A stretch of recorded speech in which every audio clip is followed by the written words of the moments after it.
think a lot of people use it as social currency to sound intelligent and to avoid accountability. And a lot of people say that it's like setting their boundaries, but a lot of times that's not what boundaries are. They use it to control instead of actually set boundaries for themselves. This journey of writing this is really distinguishing between what is good information to share on the counseling profession to sort of bring it up, right? We want people to feel like they can go to counseling or talk about these terms, but also, again, make sure we're using it appropriately and not, again, using it for buzzwords or to control or to pathologize.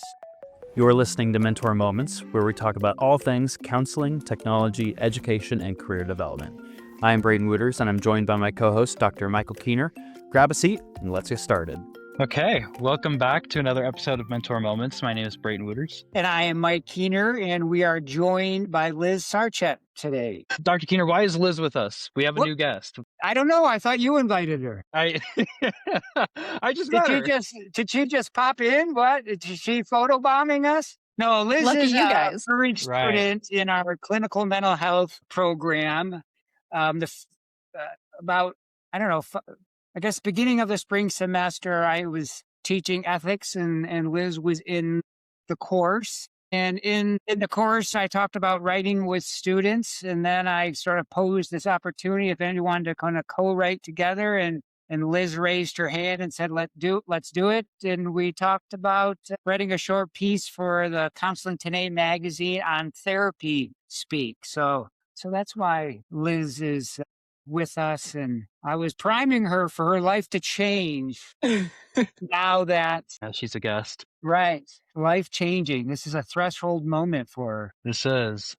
There's life before an episode and life after. I mean, we have catching up to do. It's been a while since we've all had the chance to chat. So, Dr. Keener, what have you been up to? Should I get to go first? Yeah, you go first. All right. Well, I guess it's spring, right? So I don't know when people will be listening to this. So it's just wonderful outside. It's opening day for all the Go Card fans, right?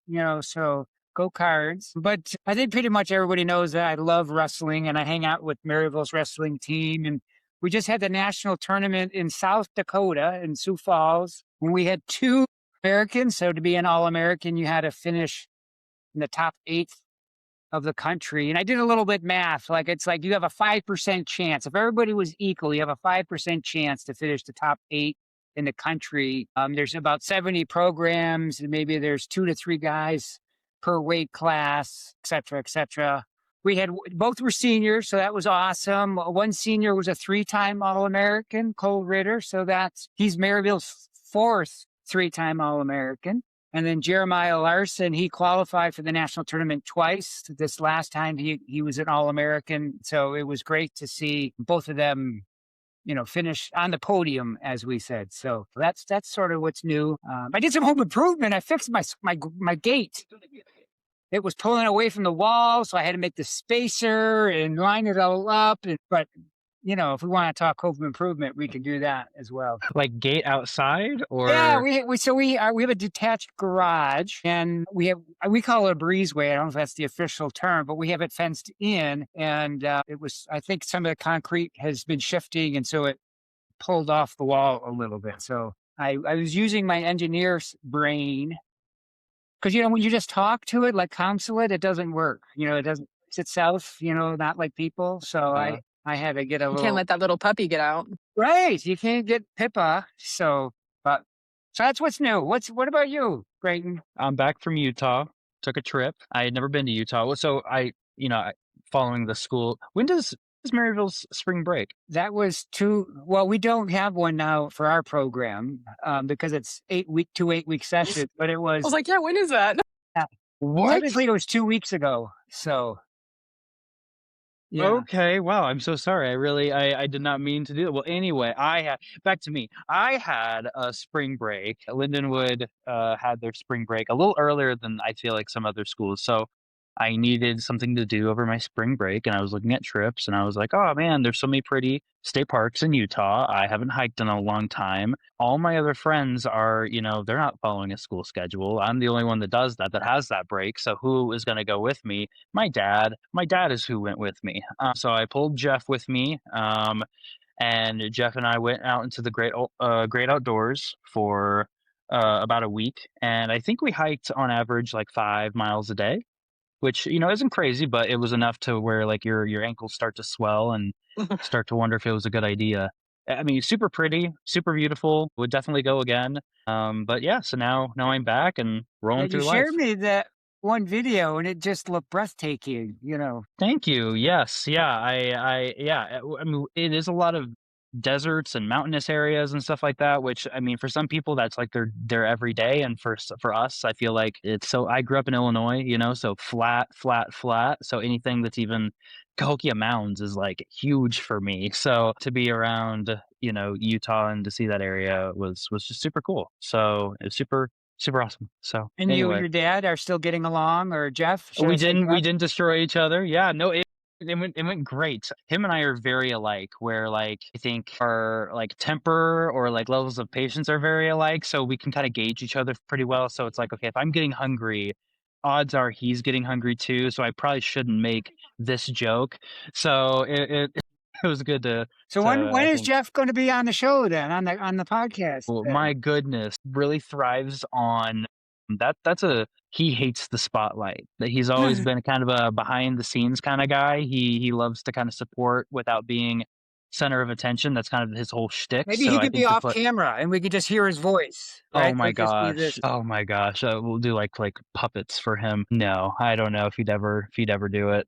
All right, we'll come back to that. Anyway, enough about me. Or enough on me. Well, Liz, what do We we have need to know about you, Liz? exactly. What do our listeners Nothing. need to Where know? in Illinois did you grow up? Central Illinois, so Shelbyville it's called Oh, I live Shelbyville. in So Carlisle. oh, cool. Yeah. So I mean, yeah, that makes Carlisle Lake, isn't there a lake right there, right? Yep, Wait, can we ask big Liz one. That's where I the go question camping. though, right? ask what? Liz, the question, does she know about the two-story outhouse? Maybe not. I forget. Yeah, I don't think she does. Well, then there's an episode. We'll send you the link of one of our episodes where all I do. There's this big outhouse. There's this big 2-story outhouse, kind of in the middle of Central Illinois, that I love taking people to, and we have an entire episode kind of dedicated to it. So I'll send you the link. Awesome. Yeah, of course. But anyway, more updates on you. I want to know. I want to know more about you. This is our first time chatting. Getting through my master's program, rolling through it. I'm excited for actually come an internship in August. A little nervous. Do you have any advice for me on that one? I think I can give more advice once I know what you want to do, where you want to go. What's your I honestly have no idea.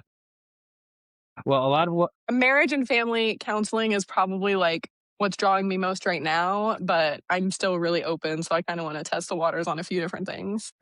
and that's the exact I mean, if I were to give advice, it's stuff that you're already saying, which is that mindset of wanting to learn and see as much as you can. I would really yeah, I mean, just try to diversify. I got really lucky being at Youth in Need. They had paid their interns towards the end there, which was really, really nice. And Where I Dr. got B works? yeah, that yes. So yeah, but prior to that, I don't know if you've had any classes with Crystal. I don't know if she still able to teach any classes with rehab or not. She Okay. can, but she's the director She's of our music therapy she's too program, busy. who was one of our graduates as well. Her undergrad was music therapy, and then she has a master's in counseling. Mhm. Yeah. How many teachers how many teachers were students and came back? I'm waiting for my turn. What do you think Anyway. about Lindenwood? Oh, this isn't on me. This is about you. Like anyway, I love Lindenwood. I love Lindenwood. I like to deflect. Yeah, right. I love Lindenwood. I knew that after I left Youth in Need, I wanted to be in a university setting. So it was either going to be here or SLU. They had a position available with just their law students, and I would be a therapist just for their law students. And anyway, I ended up choosing Lindenwood. I just work with their student athletes. Just Lindenwood's like 30% student athletes, which is just I mean, it's just huge, So it's definitely needed, and I love it. I love my job. I love being here. I love working with college students. Everything that I'm saying is things that Dr. Keener has said. So anyway, enough questions about me. I want to know like why you wanted to, I guess, go into therapy. I suppose like that's kind of the big Bartender by trade right now, so I feel like I'm already getting some big hands-on time. action in it. Uh-huh. Yeah. So, and I love listening to problems and kind of giving people new perspectives and stuff like that. So I felt like it would be a good fit for me.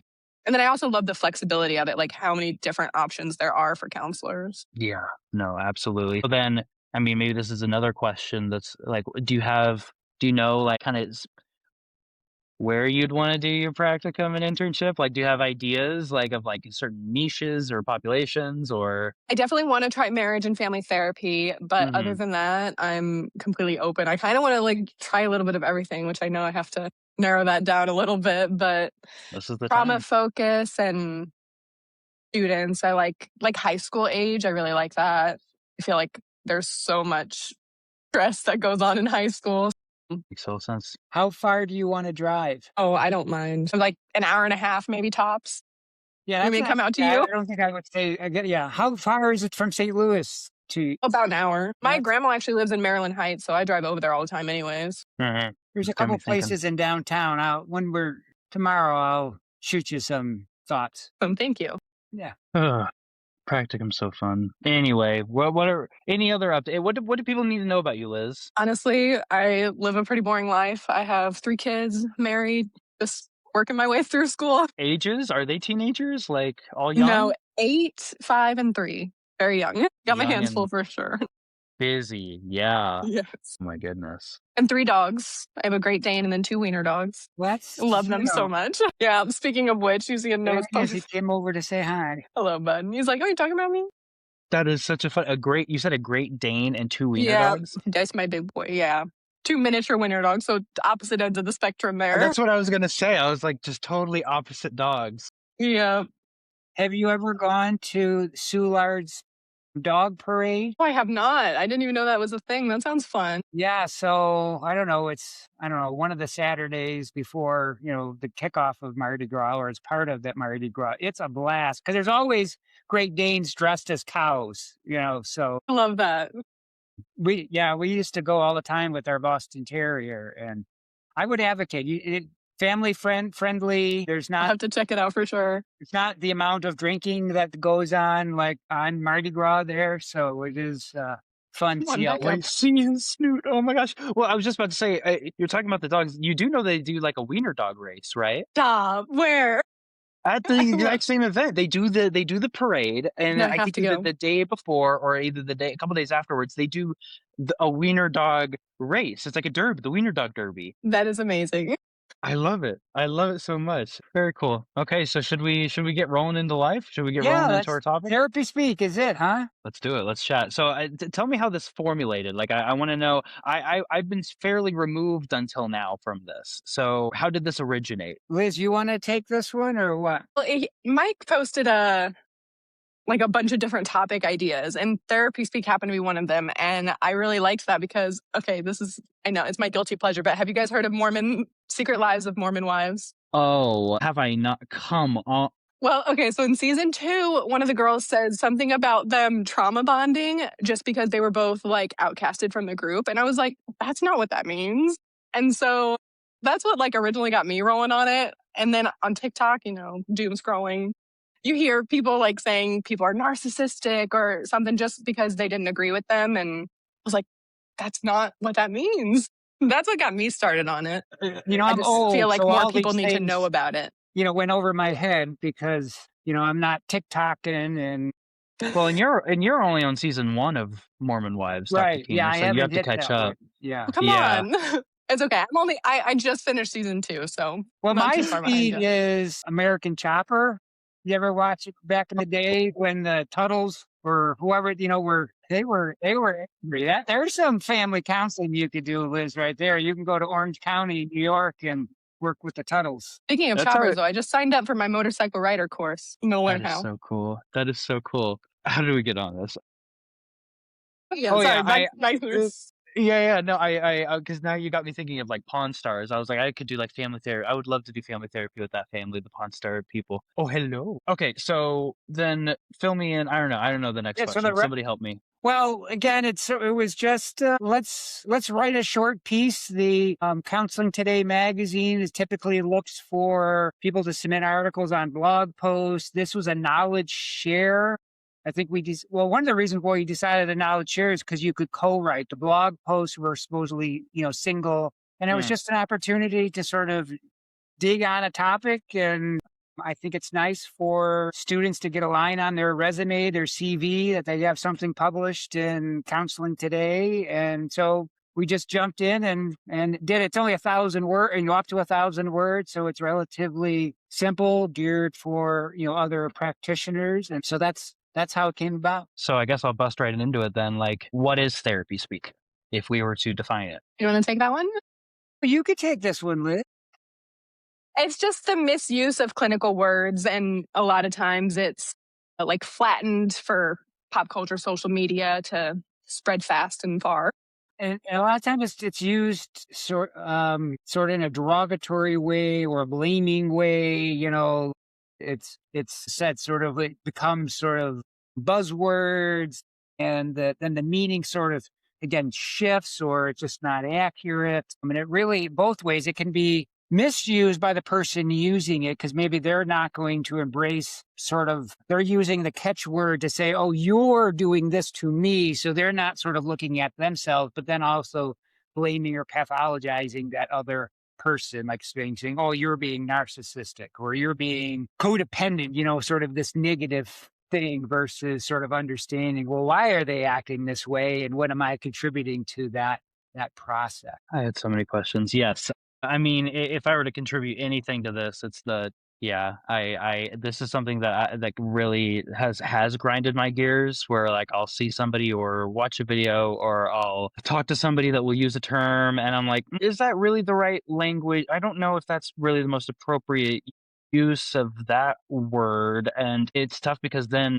as the therapist in the room, it's like, is it my job to then step in and to re-educate this individual? Is it appropriate to do that? Like, I'm not the I can't say that I am like the expert on narcissism. So and also if I correct this person, like, what does this do for, I don't know, I don't want to actually, and then, shoot somebody down and make them, but, oh, well, all therapists do is correct and stuff like that. So, I concur with everything that we're talking about. I guess my next question is why? Why does it exist then? I think a lot of people use it as social currency to sound intelligent and to avoid accountability. And a lot of people say that it's like setting their boundaries, but a lot of times that's not what boundaries are. They use it to control instead of actually set boundaries for themselves. Like, did you hear about the Jonah Hill thing where his text messages with his girlfriend got leaked? He was like, you can't surf with guys, basically to his girlfriend. It makes me uncomfortable. And when it got out there, he said, oh, well, I was just giving my boundaries. But no, he's trying to control her using that word. That was like a whole big thing. It's like, you can say like, if you surf with guys, I will have to remove myself from this relationship. Like, I'm not comfortable with it. So I'll just have to take a step back. But saying you cannot surf with guys is not boundaries. I have so many thoughts. I also, think about, I do agree, like that there is a level of like social currency of like, somehow I have one up to the individual around me. And also I come back to the why, because why are we using therapy terms? Like, out of all the terminology that we could be using, we're utilizing terms that are being used by therapists. And it brings me back to the mystification of our role, which is, well, if nobody really knows what they're talking about, then I can get away with using this because who's going to correct me? Because none of us really know what this means. So good luck correcting me if I use this wrong. That's what I keep coming back to. It's like a weird reminder for me of like, just how little knowledge there is about our role, our job, the vocabulary that's used. I'm going to stop there. Is any of that resonating? Well, yeah, I definitely agree.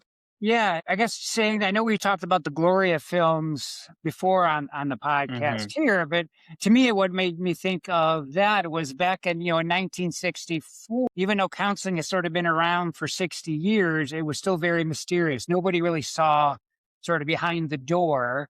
And so there's this balance between letting people in, but then also not using it for, I guess, evil, or, make sure we're using it for good. So how can we, so you said why therapy words? I think, again, you said, because we can sound intelligent, social capital, but there is this balance. I think there is just over pathologizing too. Yeah. And everyone has autism or OCD or something. Yeah. And again, it's easy. It's the buzzword, right? Instead of really trying to articulate your thought, it's easier to say, you're just being a jerk or whatever. Those things.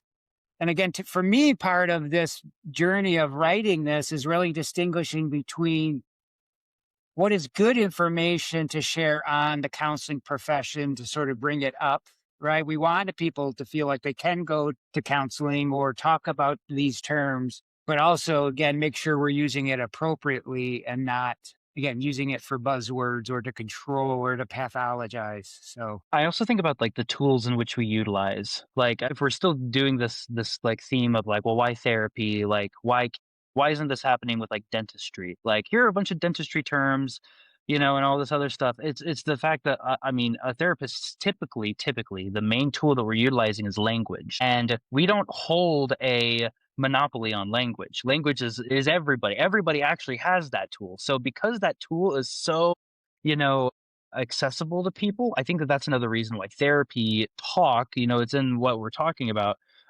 is so rampant because they're utilizing the same tools, maybe not skillfully, maybe not, with a technique or approach or a format or a theory behind it, but it's like, oh, well, you talk, I talk.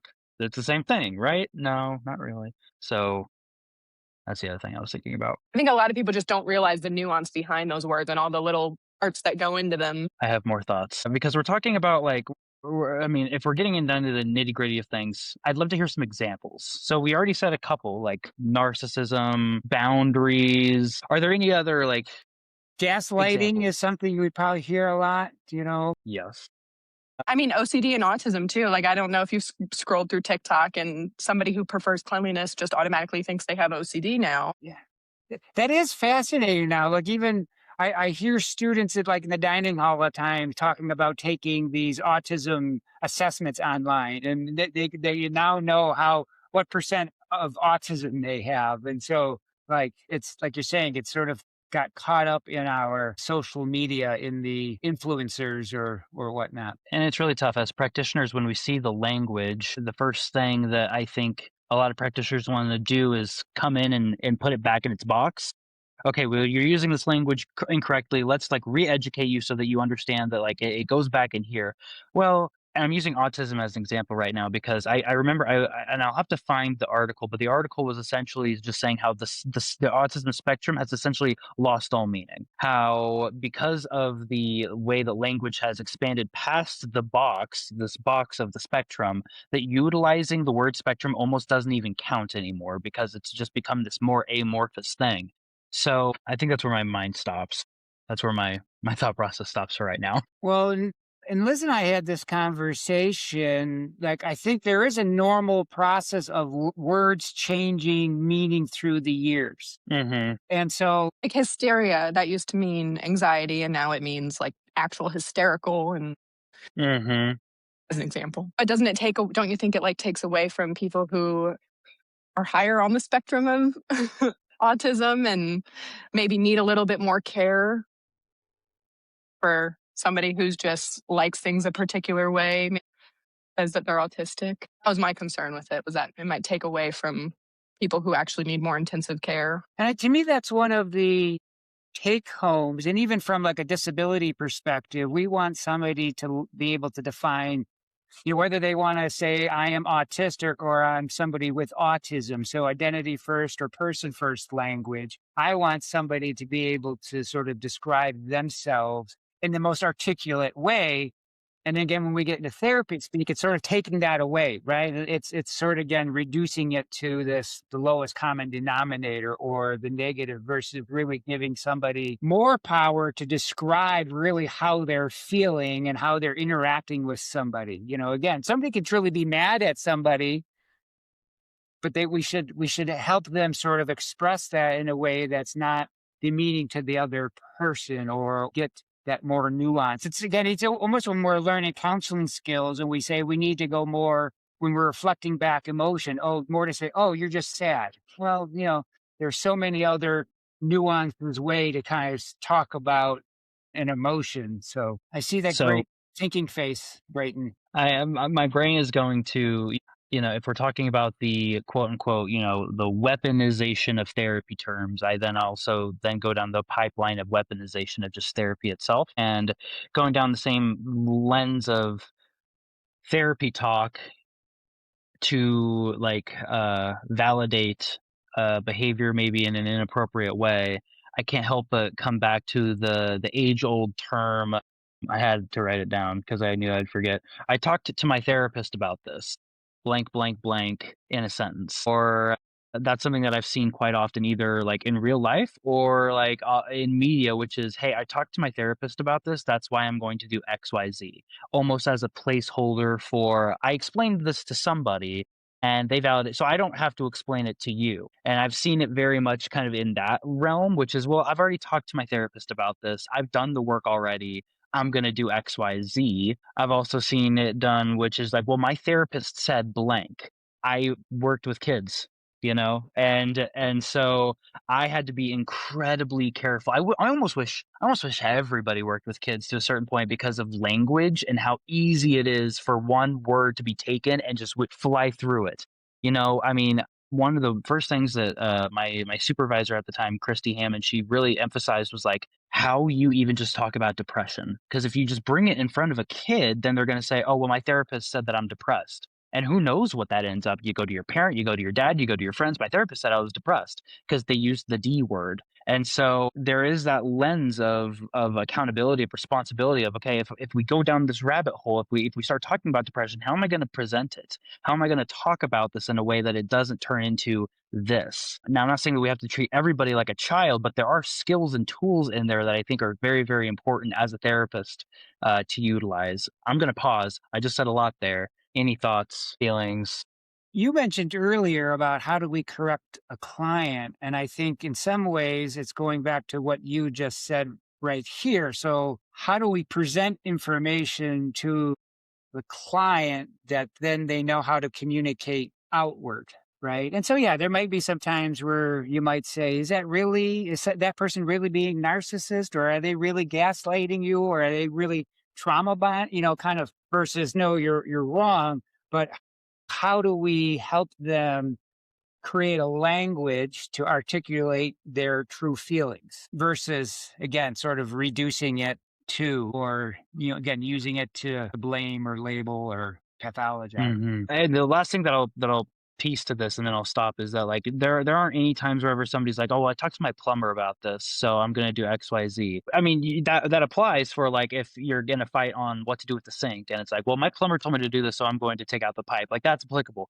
But it seems like for therapy, it's like, well, I talked to my therapist about this, so I'm going to do XYZ, and that gets accounted for everything for some reason. Like, oh, well, I talked to my therapist about this, so I'm going to leave my job. Or, well, my therapist told me XYZ, so I'm going to cut off the people in my life. And utilizing that as almost like a blanket statement for accountability. That is something that I think is very interesting. Well, I know this might not be therapy speak, but I know I usually chat with students in clinical courses about just because we are labeled as the counselor, the therapist, or once we graduate, we have the diploma on the wall. The clients put so much faith and emphasis in us. And so I think that's sort of this natural, they're the experts, or you're supposed to. So I think, again, there is this balance that we need to play to really craft or take care of, be respectful of that therapeutic relationship, because they do put that, I guess, hope within us. Right. And so again, it can be, and again, maybe it came out, I guess there's so much there, not to overgeneralize, but maybe again, we did have a great session with somebody, and then coming home, the person does say, well, I did have this conversation. And again, that could be genuine and natural. So again, it's what this, again, we need to sort of look at, just like anything with language, what's the intent or the kind.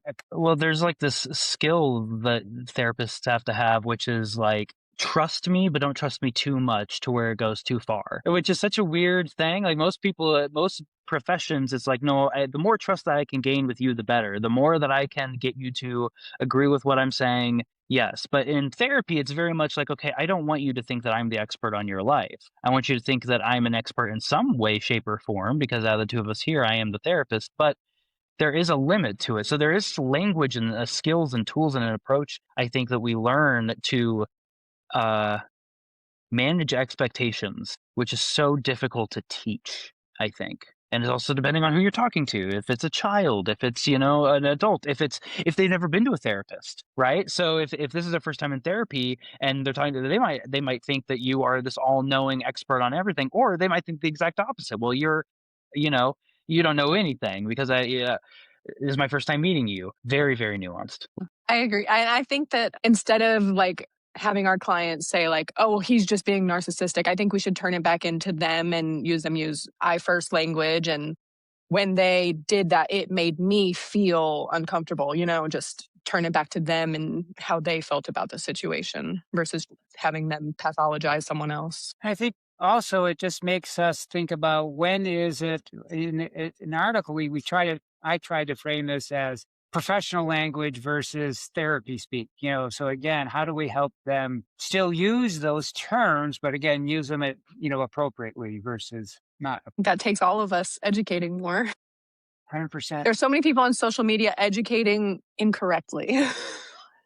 And again, Like there maybe needs to be that's more qualified people. the real issue. Anybody can put something out there, right? Or it's easy to, again, maybe I get a like or something, I get my thumbs up or the heart and all that kind of stuff. And they're doing it for the reaction, but then it has consequences when it's applied in everyday world. I appreciate that we're seeing this from both like a micro lens of like the accountability for therapists and also the accountability of just society of like what direction, we would go.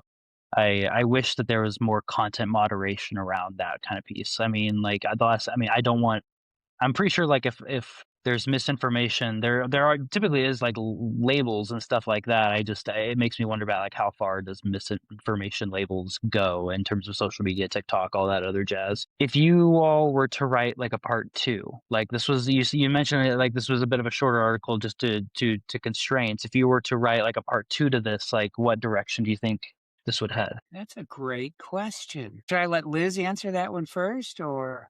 Yes. Well, I think I would turn it into give her time Thanks. to think, but I think I would try to turn it into some kind of study. What do we really know? What does the average therapist know? One of the things that Liz and I did is we just did a quick search in the Counseling Today, webpage, and there wasn't any other article on therapy speak there. However, you do, as Liz alluded to, it's sort of everywhere in social media. So there's lots of sort of like other counselor blogs talking about it, but not from this maybe larger You sent me one that had like a little study in it, didn't it? Where it said like it viewed over like so many TikToks and like 530 of them were spreading misinformation. Right. So let's dig into it. And it maybe to me, again, being the old guy in the group, is there generational differences in our knowledge on therapy speak to make sure that we're,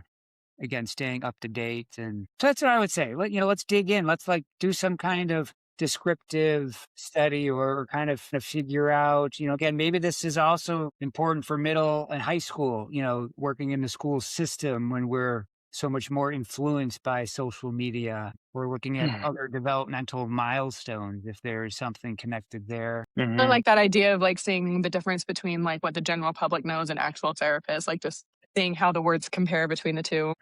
Yeah, I'm just going back to all my times in therapy. Like I'm just going back to all my sessions and like the ways in which I would present things. Like I'm not saying that because at Youth in Need we weren't allowed to diagnose, which I think at the end of the day it did more good than bad, just because it limited, I think, some therapists that are fresh from saying things that were too blanket statements.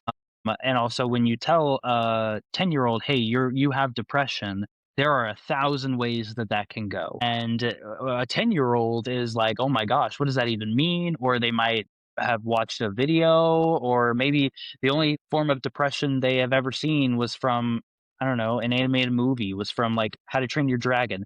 I don't know. So it makes me think about like the skills that they taught us of like, because we can't say, "Hey, you have depression," how are we labeling this as like, "Hey, maybe showing signs of blank." Like even something as small as that, even that small reframe is enough to get us away from these blanket large statements of this person's a narcissist, or this couple is codependent, to, okay, they're showing signs of X. Now we're not saying it's this thing.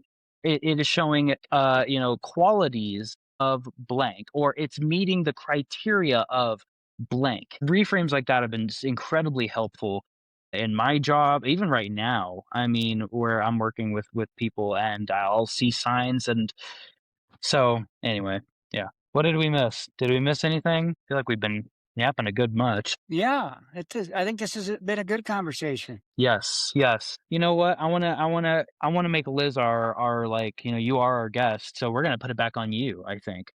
Man.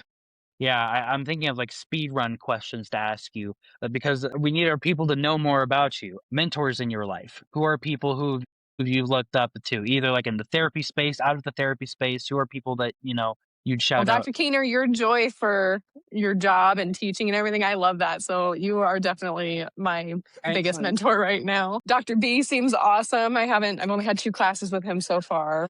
But other than that, my mom, she's my rock, my biggest support. If you were, I mean, going into grad school is a tough decision. I guess I mean, for some people it's easy. It's just like, yeah, no, this was just always part of the plan. For some people, it never was. And then to do it in therapy, that's another landscape. I guess, however much detail you feel comfortable sharing, I'd love to know a little bit more about your decision to be where you're at now. Always been interested in psychology. I started out as a CNA. I took CNA classes and was a certified nursing assistant for a while. And it didn't really speak to me. I was not able to help in the way I wanted. But as a bartender, I just listened to a bunch of people's problems and learned that I could make a difference, because people would come back the next week and be like, oh my goodness, I talked to my boss, and, just things were improving for them. And it made me want to be in this profession. What got me into it. I love that. Is there a mentor moment? Like, how do we close this? Is there a piece of advice that we should give? Is there like a resource? What's most appropriate for a Well, episode check like out this? our article. Hopefully we have to wait 6 to 8 weeks for it to review, but keep looking for the Knowledge Share ACA, Counseling Today magazine. But I guess one thing I would just say is just spend a little bit more time just recognizing the language that you use and the language that we hear. Yeah, I appreciate that. Self-reflect. Don't use language to avoid accountability.